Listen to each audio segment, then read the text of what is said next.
Hello అందరికీ. ఈరోజు మనం మొక్కజొన్నతో చాలా టేస్టీ అండ్ హెల్తీ అయిన రొట్టె ఎలా చేసుకోవాలో చూద్దాం. ఇది చాలా క్రిస్పీగా మనకి తినడానికి కమ్మగా ఉంటుంది.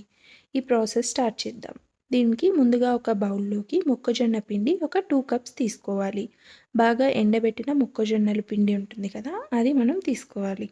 హాఫ్ కప్ అంతా బియ్యపు పిండి, ఒక 2 టేబుల్ స్పూన్లంత పల్లీలు, టేస్ట్‌కి సరిపడా సాల్ట్ కూడా యాడ్ చేసుకోవాలి. ఇప్పుడు సన్నగా తురిమి పెట్టుకున్న క్యారెట్, అలాగే సన్నగా తురిమిన ముల్లంగి కూడా వేసుకుందాం. ముల్లంగి అసలు స్మెల్ రాదు, వేసుకుంటే చాలా బాగుంటుంది. అలాగే ఇప్పుడు సన్నగా కట్ చేసిన కొత్తిమీర, కరివేపాకు కూడా యాడ్ చేసి బాగా చిన్న చిన్న ముక్కలు కట్ చేసిన ఆనియన్స్ యాడ్ చేసుకోవాలి. ఆనియన్స్ బాగా ఎక్కువగా వేసుకుంటే టేస్ట్ బాగుంటుంది. ఇప్పుడు ముందుగా దంచి పెట్టుకున్న పచ్చిమిర్చి పేస్ట్ కూడా వేసుకుందాం. ఇలా అన్నీ వేశాక మనం పిండిని బాగా మిక్స్ చేసుకోవాలి. పిండిని ఇలా మొత్తం మనం ఈ ఇంగ్రీడియంట్స్ వేశాక కలుపుకున్న తర్వాతే వాటర్ యాడ్ చేసుకోవాలి. ఎందుకంటే ఈ క్యారెట్, ఆనియన్స్ ఉన్నాయి కదా, ముల్లంగిలోంచి కొంచెం వాటర్ వస్తుంది. డైరెక్ట్గా వాటర్ వేస్తే మనకి నీళ్ళగా అయిపోతుంది. ఇప్పుడు మనం కొద్ది కొద్దిగా వాటర్ యాడ్ చేసుకుంటూ పిండిని మనం బాగా కలుపుకోవాలి.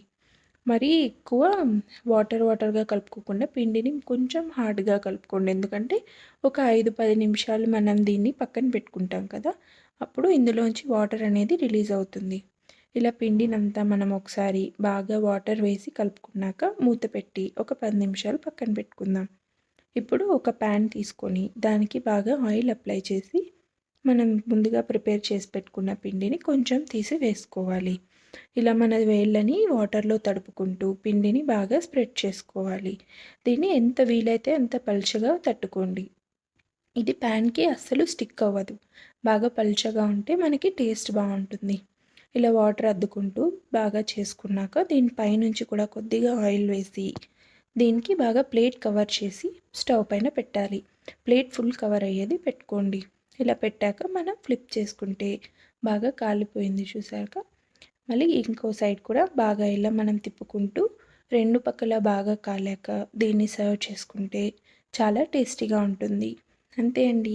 Please subscribe.